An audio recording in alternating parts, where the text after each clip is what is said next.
মহাজন আইছে মহাজন।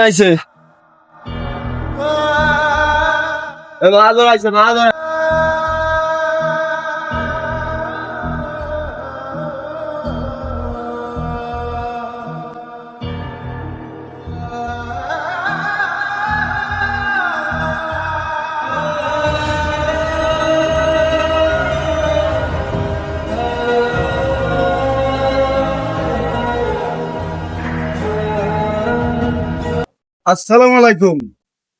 ওয়ালাইকুম আসসালাম। কেমন আছেন আপনারা সবাই? এই সম্রাট, কাদের কয়দিন কাজ হয়েছে? মহাজন সাহেব, এদের সকলের 2 দিন করে কাজ হয়ে গেছে। ওকে, তাহলে তো বিলটা দিয়ে যাইতে হয়।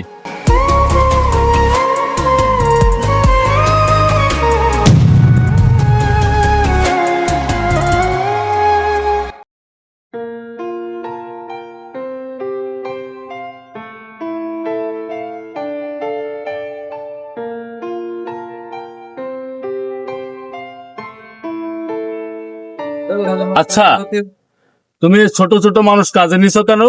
আসলে মহাজন সাহেব, এরা অসহায় গরিব মানুষ। একে যদি আমি কাজে না আনি তো এরা খাবে কি করে? কেন এদের গার্জিয়ান নাই, বাপ মা নাই, এদের স্কুলে দেওয়া যায় না? মহাজন সাহেব, এগে কোনোটার মা নেই, বাপ নেই, এরা অসহায়। এরা এগে কাজে না নিলে খাবে কি করে?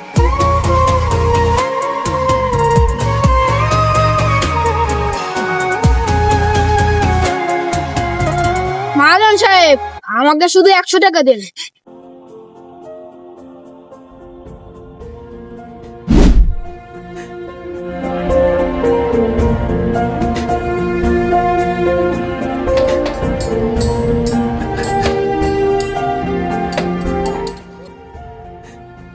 সবাই এদিকে আসো, সবার বিল নিয়ে যাও।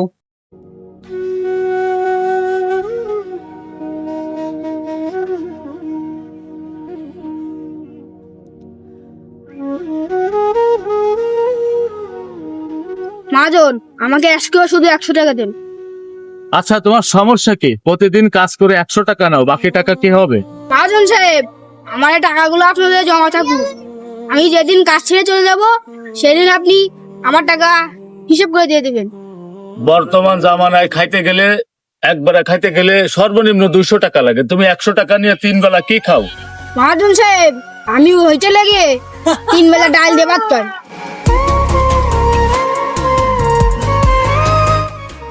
কারণ কি?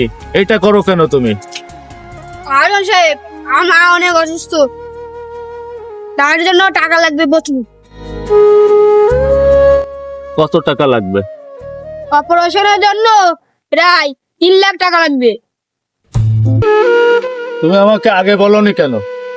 মহাজন সাহেব, আমি আগে এক জায়গায় কাজ করতাম, সেই মহাজনকে আমি সব খুলে বলছিলাম, কিন্তু সেই মহাজন বলছে তোদের গরিবদের একটা ব্যবসা।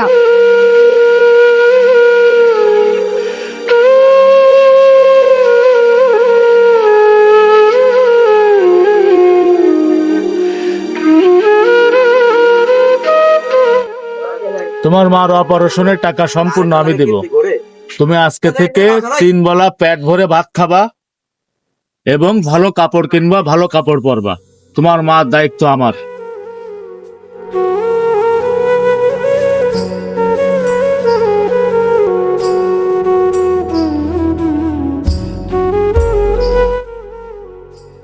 যেহেতু আমি ছোটবেলায় আমার মাকে হারিয়েছি, মা না থাকা কি কষ্ট আমি বুঝি। ম্যানেজার, ওর মার যত খরচ, হসপিটালে কোন হসপিটাল আছে খোঁজ নিয়ে সম্পূর্ণ চিকিৎসার ব্যবস্থা করো। গো।